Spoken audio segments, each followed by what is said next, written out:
دستور دین نبی کا دستور، کتاب اللہ کا منشور، اہل حدیث کے دو اصول، اطیعوا اللہ و اطیعوا الرسول۔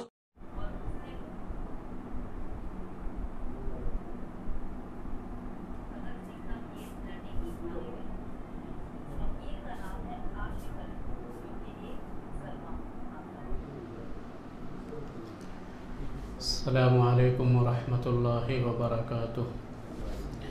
ان الحمد للہ نحمده ونستعینه ونستغفره ونعوذ باللہ من شرور انفسنا ومن سیئات اعمالنا، من يهده الله فلا مضل له ومن يضلل فلا هادي له، وأشهد أن لا إله إلا الله وأشهد أن محمدا عبده ورسوله۔ يا أيها الذين آمنوا اتقوا الله حق تقاته ولا تموتن إلا وأنتم مسلمون۔ يا أيها الناس اتقوا ربكم الذي خلقكم من نفس واحدة وخلق منها زوجها وبث منهما رجالا كثيرا ونساء، واتقوا الله الذي تساءلون به والأرحام إن الله كان عليكم رقيبا۔ يا أيها الذين آمنوا اتقوا الله وقولوا قولا سديدا يصلح لكم أعمالكم ويغفر لكم ذنوبكم، ومن يطع الله ورسوله فقد فاز فوزا عظيما۔ أما بعد، فإن خير الحديث كتاب الله، وخير الهدي هدي محمد صلى الله عليه وسلم، وشر الأمور محدثاتها، وكل محدثة بدعة، وكل بدعة ضلالة، وكل ضلالة في النار۔ قال الله تبارك وتعالى في كلامه المجيد: يا أيها الذين آمنوا كتب عليكم الصيام كما كتب على الذين من قبلكم لعلكم تتقون۔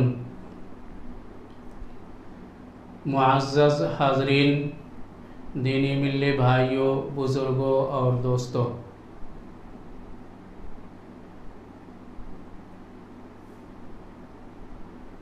اللہ کے نبی صلی اللہ علیہ وسلم جو دین لے کر کے آئے تھے اس کا نام اسلام ہے۔ اسلام کے 5 ارکان ہیں، جیسا کہ حدیث جبریل میں بتایا گیا ہے۔ سوال کرنے والے نے سوال کیا: اخبرنی عن الاسلام، کہ اے نبی صلی اللہ علیہ وسلم آپ مجھے اسلام کے بارے میں بتائیے۔ تو آپ صلی اللہ علیہ وسلم نے فرمایا تھا: ان تشہد ان لا الہ الا اللہ وان محمد رسول اللہ وان تقیم الصلاة وتؤدی الزکاة وتصوم رمضان وتحج البیت ان استطاعت الیہ سبیلا۔ کہ اسلام یہ ہے کہ تم اس بات کی گواہی دو کہ اللہ تعالیٰ کے علاوہ کوئی معبود برحق نہیں، اور محمد صلی اللہ علیہ وسلم اس کے رسول ہیں۔ تم نماز قائم کرو، زکوٰۃ ادا کرو، رمضان کے روزے رکھو، اور خانہ کعبہ کا حج کرو اگر وہاں تک پہنچنے کی استطاعت رکھتے ہو۔ دوسری حدیث میں اللہ کے نبی صلی اللہ علیہ وسلم نے ارشاد فرمایا: بنی الاسلام علی 5: شہادت ان لا الہ الا اللہ وان محمد رسول اللہ واقام الصلاة وایتاء الزکاة وصوم رمضان وحج اللہ البیت لمن کان لہ سبیلا۔ کہ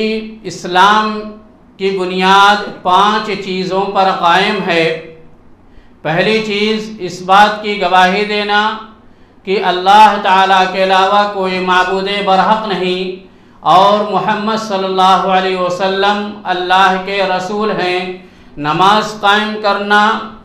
زکوٰۃ ادا کرنا، رمضان کے روزے رکھنا اور مستطیع کے اوپر خانہ کعبہ کا حج کرنا، یعنی جو شخص خانہ کعبہ تک پہنچنے کی طاقت رکھتا ہو اس کے اوپر حج کرنا فرض ہے۔ یہ دو حدیثوں کی روشنی میں اسلام کے 5 بنیادی ارکان ہیں کہ جس کی بنیاد پر کہا جاتا ہے کہ اسلام کی بنیاد ان 5 چیزوں پر قائم ہے۔